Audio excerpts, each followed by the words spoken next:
मेरे ससुर रोज रात को कमरे में फिटकरी लेकर जाते थे। जब उनको गए हुए कुछ देर हो जाती तो कमरे से आवाज़ आनी शुरू हो जाती थी। एक दिन मैंने चुपके से उनके कमरे में देखा तो मेरे पैरों तले से ज़मीन खिसक गई।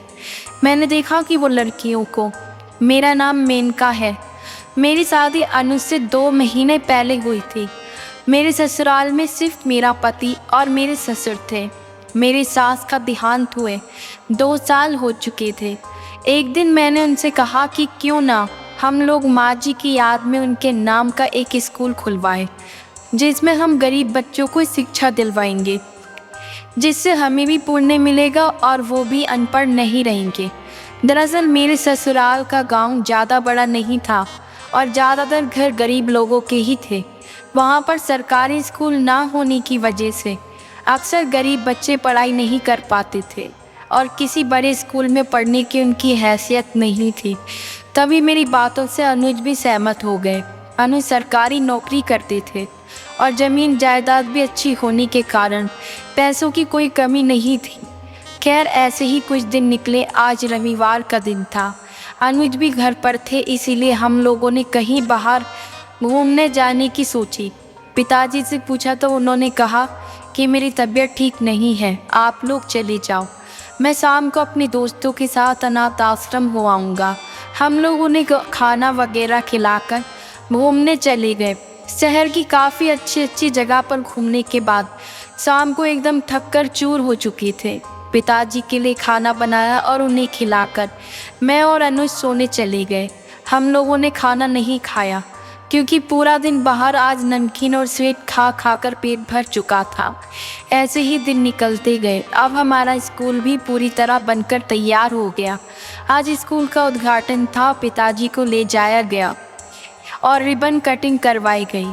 मेरे मन में जितनी खुशी थी वो तो शायद ही किसी के मन में होगी, क्योंकि मैं हमेशा से खुले विचारों वाली रही हूँ और गरीब लोगों के लिए कुछ करने में तो मानो मुझे पूरी दुनिया की खुशी मिलती थी।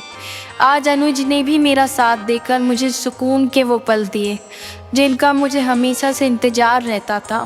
फिर स्कूल का उद्घाटन हुआ। उसमें हम लोगों ने बड़े लोगों को आमंत्रित नहीं किया, जबकि इस गांव के गरीब परिवारों को बुलाया। उन लोगों के चेहरों पर जो रौनक थी उसका तो अंदाज़ा लगाना भी मुश्किल था। आखिर कुछ दिन बाद अध्यापकों को रखा गया और स्कूल शुरू करवा दिया गया। मैं भी ग्रेजुएशन कर रखी थी, इसी वजह से मैंने भी स्कूल में पढ़ाना शुरू कर दिया। आखिर पूरा दिन मैं घर पर अकेली खाली बैठी रहती थी। इसी बहाने मेरा भी दिन निकल जाएगा। सुबह अनुज का खाना तैयार करके उन्हें ऑफिस दे देती और पिताजी को खाना देकर स्कूल चली जाती और पूरा दिन उन्हें मासूम और गरीब बच्चों को पढ़ाने में गुजार देती। एक दिन जब मैं स्कूल में पढ़ा रही थी तभी अनुज कॉल करके और वो कहने लगे कि घर पर कुछ मेहमान आने वाले हैं, तुम जल्दी घर पर चली आओ और उनके लिए कुछ खाने पीने की व्यवस्था कर दो।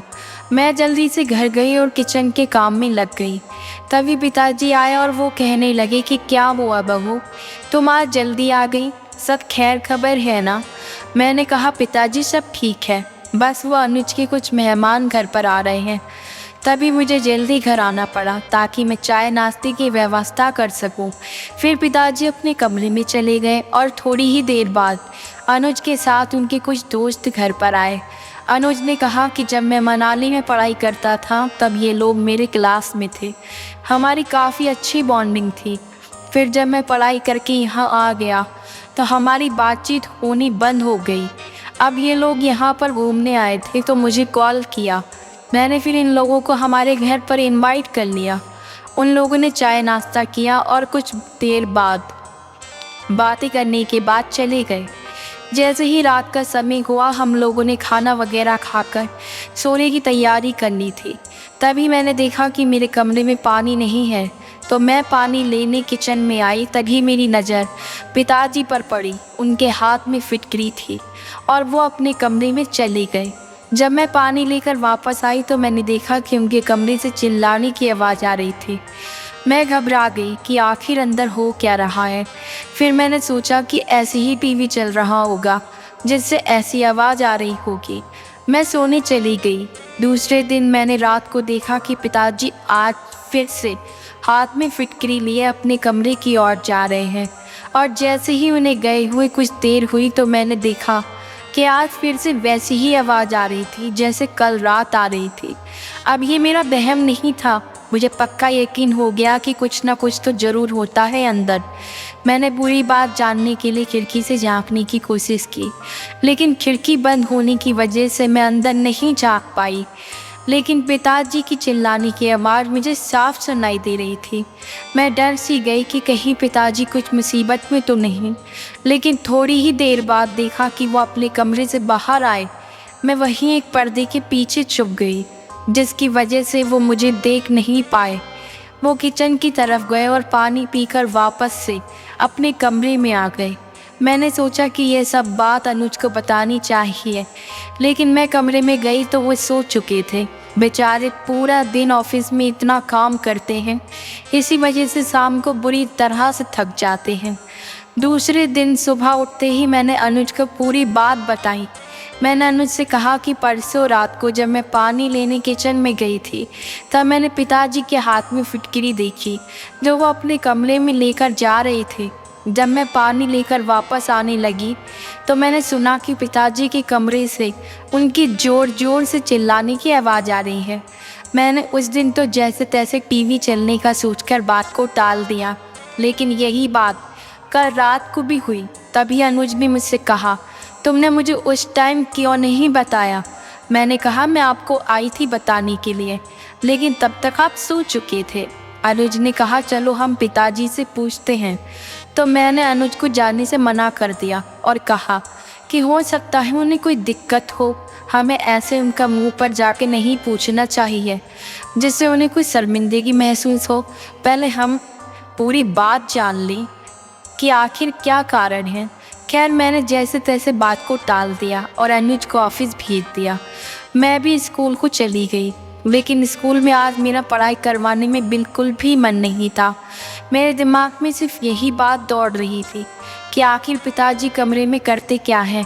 फिटकरी लेकर जाते हैं, इसका तो 100 कारण निकाला जा सकता है, लेकिन यह चिल्लाने की आवाज़ है तो मुझे बार बार कुछ अजीब ही सोचने पर मजबूर कर रही थी। खैर, मैं स्कूल से घर आई और खाना वगैरह खाकर आराम करने चली गई। तभी पिताजी वहाँ से गुजरे तो मैंने उनका पीछा किया कि आखिर वो कहाँ जा रहे हैं, लेकिन वो किचन में कुछ फल लाने ही गए थे। तो मैंने यह बात वहीं पर ही छोड़ दी। मैंने आज पूरा प्लान बना लिया कि आज देखते हैं शाम को पिताजी की आवाज़ आती है या नहीं। शाम को मैं और अनुज पिताजी को खाना देकर कमरे में चले गए, लेकिन थोड़ी देर के बाद मैंने बाहर आकर देखा तो पिताजी अपने कमरे में फिटकरी लेकर जा चुके थे और उनकी चिल्लाने की आवाज़ आ रही थी। अब तो मैंने झट से अनुज को बुलाया और कहा कि देखो, आवाज़ आ रही है। अनुज भागकर जाने लगे, लेकिन तभी पिताजी का दरवाज़ा खुल गया। मैंने अनुज को कमरे के अंदर खींच लिया। मैं नहीं चाहती थी कि पिताजी को शक हो कि हम लोग उन पर नज़र रख रहे हैं। खैर, मैंने और अनुज ने विचार किया कि कल सवेरे होते ही हम पिताजी से इस बारे में बात करेंगे। जैसे तैसे सुबह हम लोगों ने पिताजी से पूछा कि पिताजी, आप किसी मुसीबत में तो नहीं हैं? पिताजी कहने लगे, नहीं तो ऐसे तो कोई बात नहीं है, तुम लोगों को ऐसा क्यों लगा? तभी अनुज कहने लगे कि आपका रोज़ाना रात को कमरे में जाने के बाद चिल्लाने की आवाज़ आने लगती है, तो हम लोगों ने सोचा कि आपसे पूछें कि सब खैर खबर है ना। तभी पिताजी कहने लगे कि सब ठीक है। कई बार क्या होता है कि टीवी में कुछ हंसी मजाक का कार्यक्रम आ जाता है, जिसे देखकर मैं ज़ोर ज़ोर से हंसने लगता हूँ और आप लोगों को लगा कि मैं चिल्लाता हूँ। अब अनुज का वहम निकल चुका था, लेकिन मेरा नहीं, क्योंकि मैंने उस दिन खिड़की से उनकी आवाज़ साफ सुनी थी। यह उनके हंसने की आवाज़ नहीं थी, ना ही टीवी के किसी कार्यक्रम की, ये तो उन्हीं के चिल्लाने की आवाज़ थी। मैंने उनसे कहा कि पिताजी, हमसे ज़रूर कुछ छुपा रहे हैं। वो टीवी की आवाज़ है या फिर उनके हंसने की आवाज़ नहीं थी। मैंने एक दिन खुद अपने कानों से खिड़की के पास खड़े होकर सुना है। अनुज ने मुझे बैठाया और कहा, अरे मेनका, तुम खामखा इतनी टेंशन लेती हो। अगर ऐसी कोई बात होती तो वो पिताजी हमें ज़रूर बताते। हो सकता है कि वो टीवी के कार्यक्रम की वजह से हंसने लगे हों और उनके हंसने की आवाज़ ऐसी ही हो। अब बुजुर्ग जो हो गए हैं और तुम्हें ऐसा लगा होगा कि वो चिल्ला रहे हैं। तुम इतनी छोटी छोटी बातों को अपने दिमाग पर मत लिया करो। और हाँ, जल्दी से मेरा खाना लगा दो, मुझे ऑफिस के लिए लेट हो रहा है।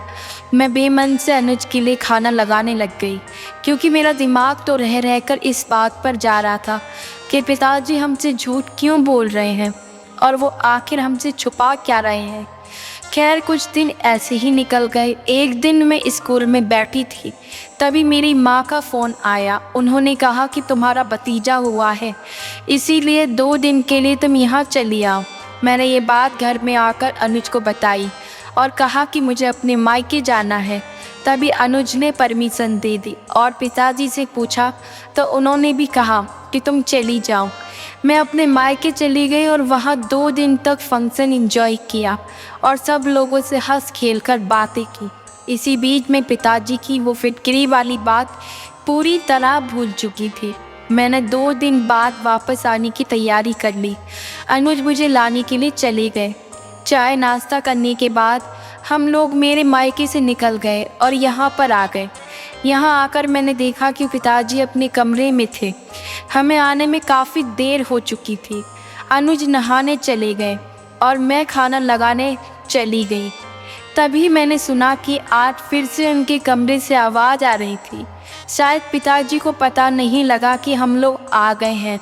मैं उनके कमरे के पास गई, तब तक उनकी आवाज़ बंद हो चुकी थी।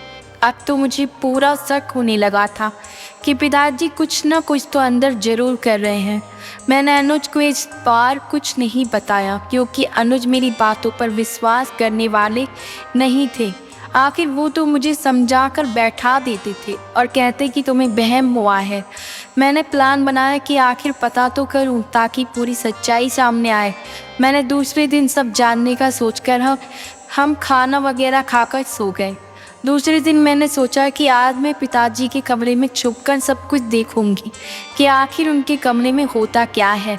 शाम का समय हुआ। अनुज जब सो गए तो मैं पिताजी के कमरे में जाकर चुपके से उनके कमरे के एक कोने में छुपकर बैठ गई।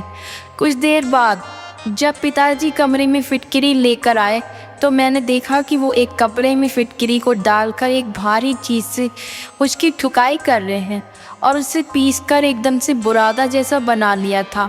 और फिर उसमें उन्होंने कोकोनट का तेल डाला और इसका एक लेपन जैसा तैयार किया। उस लेपन को वो अपने पूरे शरीर पर लगा रहे थे। जैसे ही वो अपने पूरे शरीर पर लगाए जा रहे थे, वैसे ही उनकी ज़ोर ज़ोर से आवाज़ आ रही थी, जैसे वो दर्द के मारे करा रहे हों। मुझे बहुत दया आई कि पिताजी को बहुत दर्द हो रहा है। मैं बाहर निकलकर उनसे सब बात पूछती हूँ, लेकिन मेरे पाँव रुक गए, क्योंकि मैं आखिर तक सब कुछ जानना चाहती थी। जैसे ही पिताजी ने पूरे शरीर पर वो लेपन किया तो उनके दर्द के मारे जान निकली जा रही थी। कुछ देर रखने के बाद उन्होंने इस लेपन को एक और कपड़े से हटाया और डस्टबिन में डाल दिया। फिर वो पानी पीने के लिए किचन में चले गए। मैं वहाँ से बाहर निकली और अपने कमरे में चली गई। दूसरे दिन मैंने अनुज को ये सारी बातें बताईं। अनुज ने पहले तो मुझे डांटा कि ऐसे किसी के कमरे में चोरी छुप के झांकना गलत बात होती है।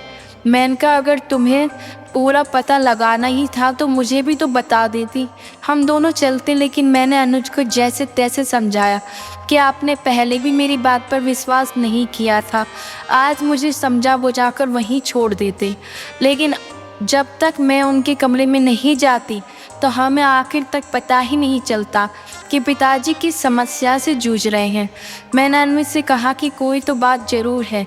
अनुज, पिताजी फिटकरी का लेपन बनाते हैं और अपने पूरे शरीर पर लगाते हैं, पता नहीं उन्हें क्या दिक्कत है। और जैसे ही वो अपने शरीर पर लगाते हैं तो दर्द के मारे करहा उठते हैं। अनुज ने कहा कि चलो हम पिताजी से अभी बात करते हैं। हम लोग पिताजी के कमरे में गए और कहा कि पिताजी, आपको क्या समस्या है? आप फिटकरी अपने शरीर पर क्यों लगाते हो? पिताजी एकदम से सुनकर चौंक से गए, जैसे वो नहीं चाहते थे कि हमें इस बारे में पता चले। मैंने पिताजी से कहा, मुझे माफ़ कर दीजिए, मैंने कल रात आपके कमरे में छुपकर आपको देख लिया था। मैं क्या करती पिताजी, हर रोज़ मैं आपकी चिल्लाने की आवाज़ सुनती तो मेरे मन में तरह तरह के वहम पैदा हो जाते कि आखिर आप कमरे में करते क्या हो। इसी सच्चाई को जानने के लिए मुझे कमरे में छुपना पड़ा। तभी पिताजी की आंखों में आंसू आ गए और वो कहने लगे कि बहू, कुछ दिन पहले मेरी तबीयत खराब हो गई थी। मैं डॉक्टर के पास गया। डॉक्टर ने मुझसे कहा कि आपको चमड़ी का रोग है, जो आपके नारियल का तेल और फिटकरी पीसकर लगाने से ही जाएगा, क्योंकि मेरे पूरे शरीर में उस रोग की वजह से धब्बे जैसे पड़ने लगे थे और पूरे शरीर में दर्द रहता था। तभी अनुज बोल पड़े कि पिताजी, आपने मुझे इस बारे में क्यों नहीं बताया? हम आपके बड़े से बड़े डॉक्टर के पास चेकअप के लिए लेकर जाते। तभी पिताजी कहने लगे कि बेटा, तुम ऑफिस के काम में इतने व्यस्त थे और बहू भी स्कूल में पढ़ाने जाया करती थी, तो मैं तुम लोगों को परेशान करने का नहीं सोचा। मैंने सोचा कि ऐसे ही बेवजह तुम लोग परेशान हो जाओगे, इसीलिए मैं खुद ही डॉक्टर के पास चला गया और डॉक्टर ने ही कहा था कि आप कुछ दिन तक इस लेपन करेंगे तो आपका ये चमड़ी का रोग ख़त्म हो जाएगा। इसी वजह से मैं अपने आप कमरे में लेपन करने लगा था कि तुम लोगों को बात कर किसी भी तरह से फ़िक्र में न डालूं। तभी मैंने और अनुज ने पिताजी को गले से लगा लिया और अनुज की आंखों में भी आंसू आ चुके थे। अनुज पिताजी से कहने लगे कि आखिर एक बेटे का फ़र्ज होता है कि वो अपने पिता की हर एक बीमारी में उसकी सेवा करे, लेकिन पिताजी, आपने तो मुझे इस लायक ही नहीं समझा। पिताजी कहने लगे कि नहीं बेटा, तुम तो मेरे श्रवण जैसे बेटे हो, बस मैं इसीलिए नहीं बताना चाहता था कि तुम परेशान हो जाओगे। तभी अनुज ने कहा कि आप तैयार हो जाओ, हम आपको बड़े से बड़े डॉक्टर के पास इस चमड़ी रोग का इलाज करवाने के लिए लेकर जाएंगे और आज से आपकी पूरी सेवा मैं खुद करूँगा। पिताजी ने हम दोनों को फिर से गले लगा लिया। अब मेरे मन में से अपना वहम निकल चुका था कि आखिर मैं पिताजी के ऊपर किस तरह का शक कर रही थी। खैर, हम लोगों ने पिताजी को बड़े से अस्पताल में ले जाकर उनका इलाज करवाया। अब हम लोगों के मन से सारी शंकाएं दूर हो चुकी थी। मुझे भी पछतावा हो रहा था कि मुझे पूरी बात जाननी चाहिए थी और हर बात पिताजी से पूछते रहना चाहिए था कि उन्हें कोई दिक्कत तो नहीं। धन्यवाद दोस्तों।